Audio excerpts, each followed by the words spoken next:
It's time for Black and White, a show that wants to bring all of us together, talking again about the issues that concern us. It's time to hear from people who only want to deal with facts. It's time for you to re-engage in your right of American free speech. It's time for Black and White. Welcome. We have a very special guest on Black and White today, a gentleman that I've wanted to interview for a long time, and he's been so kind to come on and give us a good bit of time, Mr. Paul Manafort. Paul, thank you for joining us. If you don't mind me calling you Paul. No, please do. Thank you very much, Dan. It's great to be here. Thank you. First thing, let's talk about your book. Tell me about your book and why did you decide to write it? The book is called Political Prisoner, Persecuted, Prosecuted, but Not Silenced. That's the title sort of tells you everything you need to know about the book. Yeah. It's going to be in the bookstores on August 16th, although it can be ordered now on Amazon or Barnes and Nobles or Simon Schuster websites. And I wrote the book because during the course of the last 6 years, the truth hasn't been put out in the public arena yet. I mean, in fact, it's the anti-truth that's been out there. And when they first started to come after me in their attempt to try and squeeze me to give them Donald Trump, they put a gag order on me. They put me in solitary confinement. When I was unable to respond in the media because of the gag order, they leaked all kind of fake information about me that I couldn't rebut, so that I was really convicted in the court of public opinion way before I ever had a trial. And of course, then I got to pick a jury from the DC metropolitan area, which was the capital of anti-Trumpism. So I never really had a chance. And the special prosecutor squeezed all the witnesses and threatened all the witnesses that could have helped me make my case. And so I never got to even present a defense. And the book does that. The book really captures about 4 or 5 different things that I think are very important and very relevant today. It talks about the Trump campaign of 2015 and 16, why he ran, what his purpose was, what he hoped to accomplish, which was basically to drain the swamp and destroy the Washington power establishment, and to give government back to the people. And then I talk about why the revolt happened against Trump and me, among others, and because of the fear the system had that he could uncover the emperor and expose him as having no clothes, so to speak, and which he did. And the more he did that, the more vicious they got. None of it was anchored in truth. We now know, because of the Durham investigation, and I talk about this in my book, that in early July of 2016, Clinton decided to put out the fake Russian narrative, knowing it was a hoax. Her own campaign manager admitted it during one of the recent trials in Durham's investigation. We also know that John Brennan, the CIA director, from his own personal notes, briefed Obama in early July that the Clinton campaign was going to be putting out this fake narrative. And we also know that at the end of July, the FBI greenlit Crossfire Hurricane, which was an investigation meant to find evidence of Russian collusion between Trump and Putin. Russian collusion on a narrative that the White House, the Justice Department, and the CIA knew was fake. So that investigation was totally built on a house of lies. And in the book, I walk through all of this and put it in context, talking about how they use the tools of government, weaponize the law enforcement agencies, weaponize the national security, and weaponize the State Department, and to come up with dirt on me and Trump. And we also now know, which I talk about in detail in the book, that there was Russian collusion, but it was on the part of Clinton, the Russians, the DNC, the Ukrainians, and the Obama White House. And I walked through the corruption and the evidence that we have now that shows that's where the narrative led to. And so we get into all of that. We get into the Trump campaign a bit because I think it's important to understand why he was motivating to run, what he was trying to accomplish, and put his presidency in the context of his candidacy as well. And so there's a lot of information that frankly hasn't been in the public arena that I know of in the book on the campaign. But then I also go through the special counsel and all of the prosecutorial abuses that happened, the selective justice, the witness intimidation, the violation of constitutional rights, what they were trying to do to me, putting me in solitary, why they were doing that. I talk about my time in solitary confinement and how it made me a stronger and better person, I think.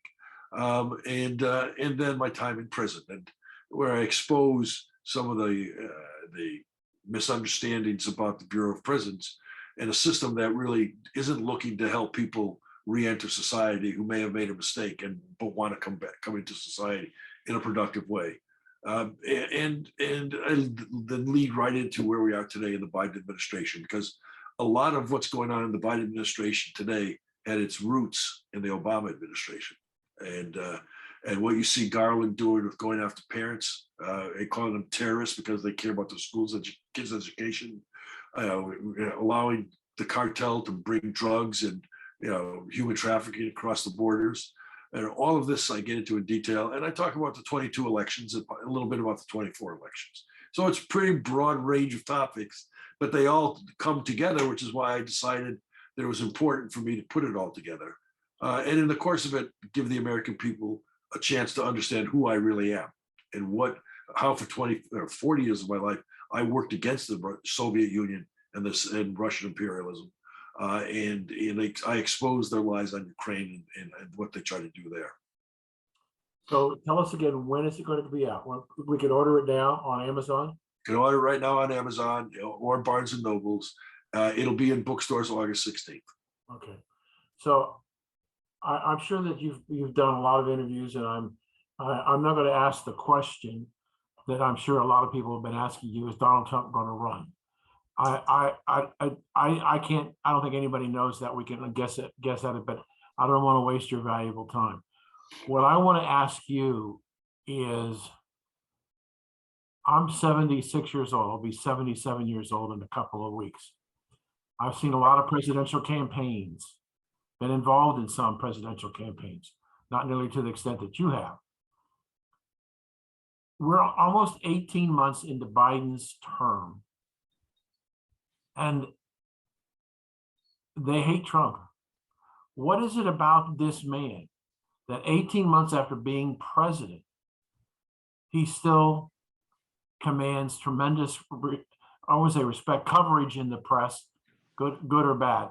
What is it about this man that he has created this division in our country, instilled hope when he was president, impeached in essence 3 times, 2 times after he was president had gone? What is it about this man that scares, as somebody once said, the bejesus out of the Democrats? Because he challenges the premise of their existence. I mean, he's laid bare the idea that the Democrats care about anything other than power, because that's all they care about. They don't deliver upon their promises. He said when he ran in 2015 and 16, I was in several meetings with him where he was speaking to Black American leadership and Hispanic Americans. He said, the Democratic Party has been promising you for your whole life to make your life better, and they've never delivered. They haven't even tried to deliver once they get elected. He said, you vote for me, and I'm going to make a difference for you in your lives. And then he went one step further. He said, and you know what? If you don't vote for me, I'm still going to make your lives better. And he did. He performed. He kept his promises, and they see that. And so the system was afraid when he came in because he wasn't a part of them. He was a true outsider. I mean, in my book, I talk about, really not since Andrew Jackson was elected president was somebody as much of an outsider as Donald Trump. Reagan, when he came in, he was a governor for 2 terms. I mean, he had relationships in the Capitol, and he was not part of the liberal establishment or even the moderate Republican establishment, but he was still part of the broader concept of establishment. When Trump ran, nobody in Washington even knew him unless they had gone to New York asking him for money. And it could have been a Democrat or Republican because they both went to him for money. So when he said he was announcing his candidacy to drain the swamp, he put right over their bow, and they didn't pay attention at first. But then as he started to develop his campaign in the primaries and was knocking off all of these supposedly establishment, solid candidates with ease, they started to take notice. And then when he got the nomination, they were afraid. And that's why this whole idea of the Russian collusion came up. And his presidency, he delivered, which is why today they're even more fearful. You said we're going to waste the question on me about will he run again. I mean, I don't know if he'll run again, but I believe that Biden is making it impossible for Trump not to run again. Because on all of the metrics that Trump delivered on, whether it was the border security, whether it was improving from the poorest of our society on up through the middle class, their wages, their productivity, whether it was America First that kept the world safe from what we're seeing now in Ukraine and the South China Sea. He delivered on all this stuff. And in Biden, in 18 months, has been the antithesis. He's been a failure in every one of these key areas. And he was a failure because he changed Trump's policies. And he bragged about changing them. And now he's reaping the failures of his policies.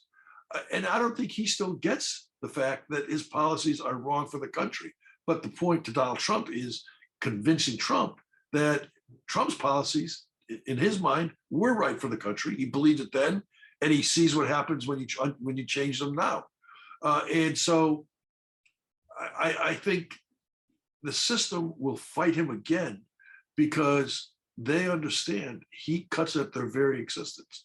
He will expose the woke left in the party, a Democratic Party, and I believe that the contrast will be real damning and could destroy the Democratic Party that you and I grew up watching, as our opponents and my opponents in politics, because it's not that party anymore. It's been taken over by radical leftists. And I do believe after the 22 elections, when Republicans are going to win in a major way, not just in Washington, but in the capitals, in the legislatures, in the school boards, where they're now starting to pay attention, in some of the prosecutors' offices and local offices.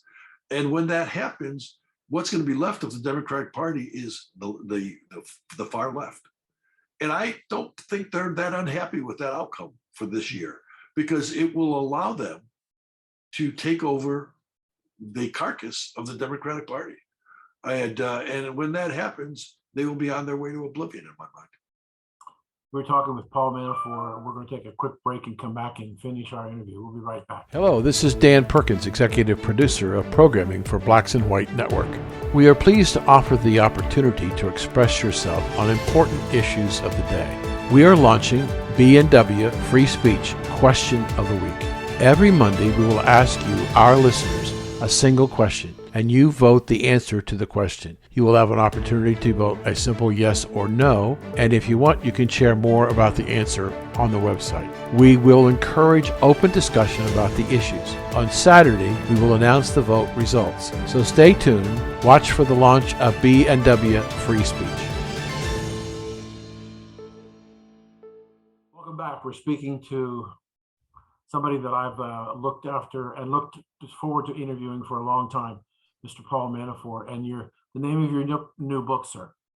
The name of the new book is Political Prisoner, Persecuted, Prosecuted, but Not Silenced. And it's going to be available mid-August on Amazon, but you can pre-order now. You can pre-order it now on Amazon and Barnes & Noble, Simon & Schuster, and it'll be in bookstores everywhere on August 16th. Do you have an audio book? There will be an audio book too, yes. My favorite way to listen. Okay. We were talking with Paul about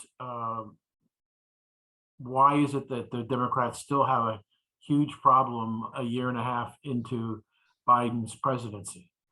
And I'm curious about your perspective.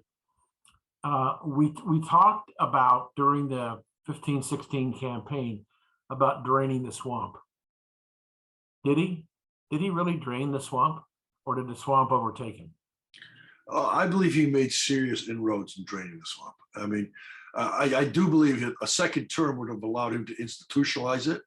So, it's going to need, another term to pick up where it left off. But I think the system started to see a different way of doing things. And if you look at the kind of Republicans that are going to get elected in 2022, they're different Republicans than were serving in Congress in 2016 when Trump was elected president. That's a consequence of Donald Trump and his leadership, and is inspiring new people to get involved in politics, to bring different thinking, to not look at Washington as the be all and end all of their career, but as a place to bring real change to help people.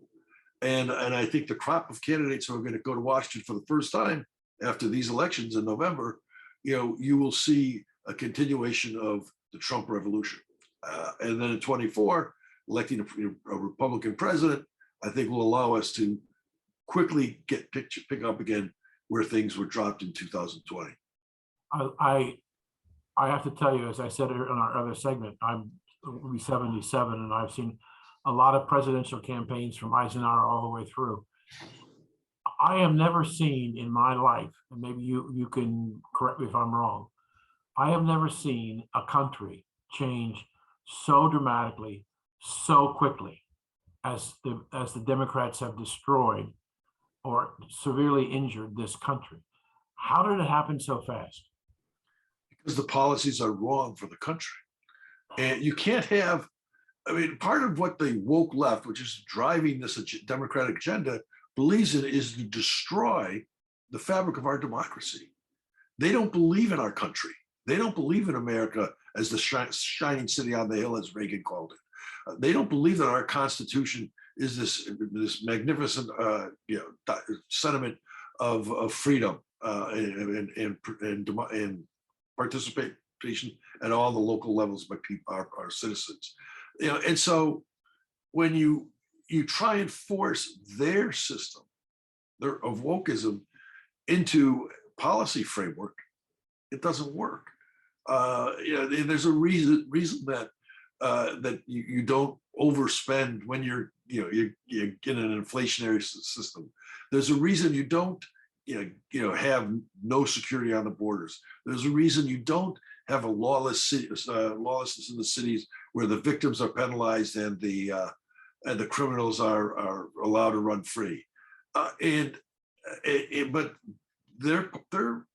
saw it in the northwest part of the country in 2020. They believe in destroying before to come to power. That's their means to come to power, and it doesn't work. And the American people, who having been involved in politics for 50 years, I've come to believe that ultimately the American people always get it. They do see it, whether the media wants to talk about it or not. The truth does come out. And while this media is a dishonest media today, there are enough vehicles to carry the truth, and the policies are such failure of policies that the American people have quickly seen the disaster of the Biden presidency. You and I have seen the same number of presidents, I think. I never thought we'd have a president as weak as Jimmy Carter, again, in my lifetime. Biden is putting Carter back off, taking him back off the pedestal as the worst president ever. He's no longer the worst president in my lifetime. By far, Biden is. If he did nothing else, he's never going to dig out of that hole. And so I do believe that as bad as the policies are, they are going to suffer the consequences, and the American people are going to take the turn. And if anything, it's proven again another way that Donald Trump knew what he was talking about. If you remember, it's been out there a little bit in the last couple of months since the gas prices have skyrocketed, is the clip in the last debate that Trump and Biden had, where Trump said, you elect this guy and his energy policies, you will be talking about $5 gas in his term. And they laughed at him. The media tore him apart. They ridiculed Trump. Well, guess what? He was 100% correct. Absolutely. And people said, how could we ever get to $5 gas again? Well, now you know how. And it corroborates and endorses Trump's positions on the issues and his policies. And again, the American people see that. When you look at what's been going on in the country, and you look at your representation of Jimmy Carter, we talk about inflation at 40, almost 50-year highs. We're talking about confidence in small business people to start businesses. It's at a 45 to 50-year low. So there's a lot of things that I like to say 2.5 to 3 generations who are alive in today in this country have never experienced before. Right. And I heard a great line is that Joe Biden is Generation X's Jimmy Carter. Because they don't. So I want to turn to the midterms, but in a different way. I've been working with some candidates around the country, trying to help them on messaging, and as an incredibly talented political advisor, what I don't understand, sir, is America is telling everybody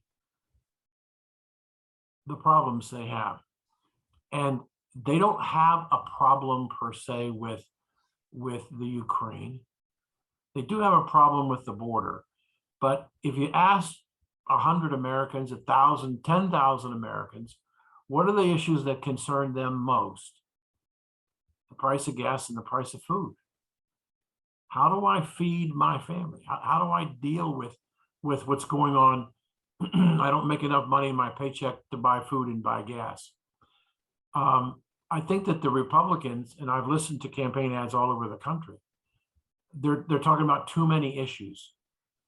They should be focused on food and energy because they are the most important to tens, if not hundreds of millions of Americans. Why are they got the messaging wrong? Well, because Biden is giving us so much messaging to have. I mean, his policies in every area are wrong. I mean, the key, depending on which office you're running for and where you're running, the key is clearly the economics.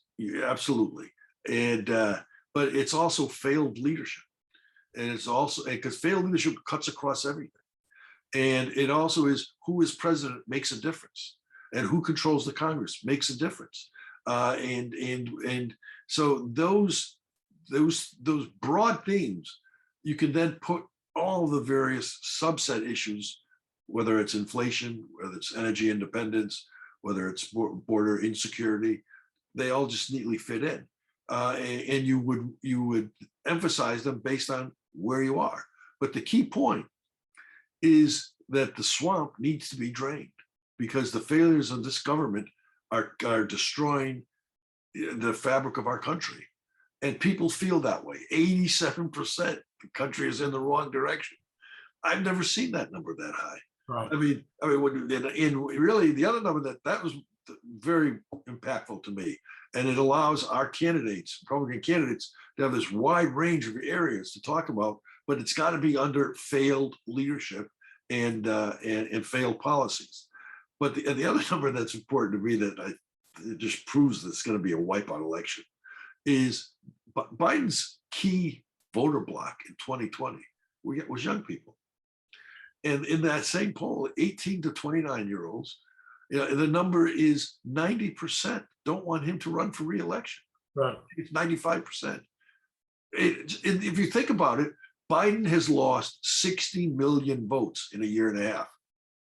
Sorry, that's an incredible accomplishment. That's his biggest accomplishment, that he's lost 60 million votes that he had a year and a half ago because of his failed policies, because of his failed leadership, because the woke left agenda is an anti-American agenda. And that's the context in which these elections have to be managed. When I saw Donald Trump come down the escalator in the Trump Tower, and I listened to what he was talking about, and I was on the air at the time covering it, and I said to my partner on the air, he's going to be the nominee. I don't know who the Democrat's going to be, but I know that he's going to be the Republican nominee. And my partner said, "You're crazy," and we put $100 on it, and I won the money. But in looking back at that, I started to write. I write a lot of commentary, Paul, and I wrote a commentary that I believe that the 2016 election, the most important issue was not jobs. It wasn't employment. It wasn't the economy. The most important issue, in my opinion, at that time, is that the next president will probably nominate at least one, if not two, Supreme Court justices. And with the fact that he got 3 through, if we look at what's going on in the court system because of those 3 justices and the change in the court, it's probably the greatest, one of the greatest accomplishments that he did while he was president, was to redefine the judicial system. Yeah, and you know, besides the 3 judges on the Supreme Court, all the federal court judges that he put into office as well, which is going to make a difference in the future, a big difference. And that's my point. Trump, the draining of the swamp, there are many aspects of it. That's one. You know, he put legitimate judges who were going to do the job of interpreting the Constitution and not trying to become legislators. He put them into positions of power, and it's going to be a long-term impact on the direction of our country. Wow. So unfortunately, sir, we have run out of time. I did want to ask you one more question off the air, but again, tell us the name of the book and where it can be bought. Thank you, Dan. It's been a pleasure talking to you today. The book is called The Political Prisoner, Persecuted, Prosecuted, but Not Silenced.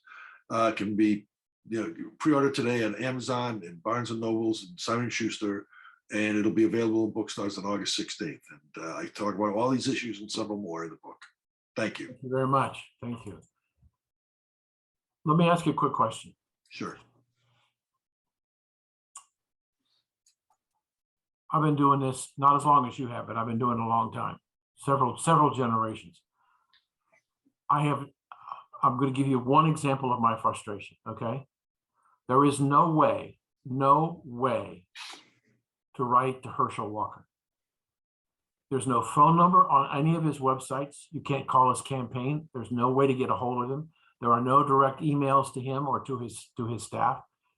But it's not just him. It's a lot of Republicans have abandoned the ability of people to communicate to them. And I don't understand what the campaign managers, what their logic is in restricting the exposure of their candidates to the constituents.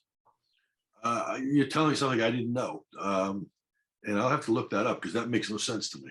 I know. I mean, I've got this little campaign that I've got people running for office right now, senators, congressmen, and governors, and they go into a meeting and they take 2 items with them: a 1-gallon gas can and a 1-gallon bottle of milk.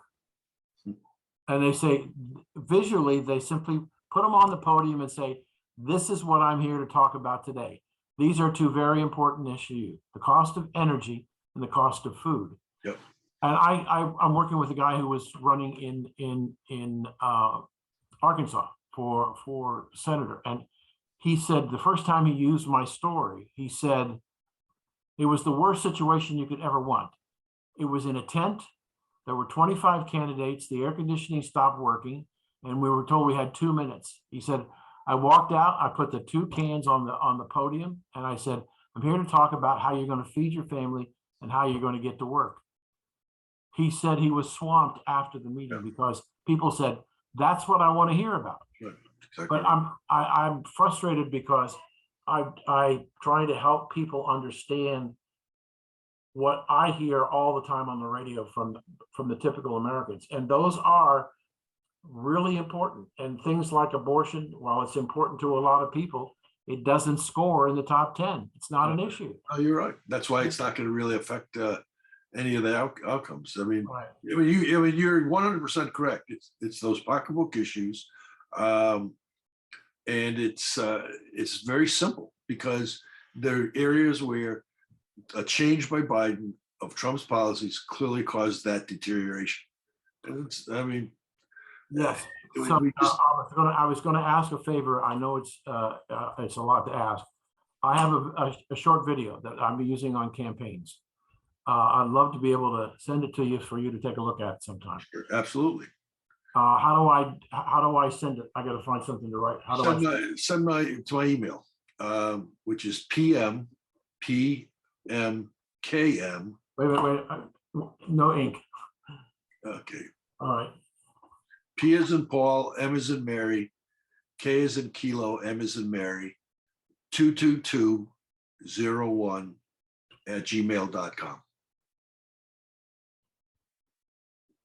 I'll do it. Thank you for being such a terrific guest. I Thank enjoyed you. it, and I'd like to have you back on sometime. Absolutely. Just give AJ a call. I'd love to do it.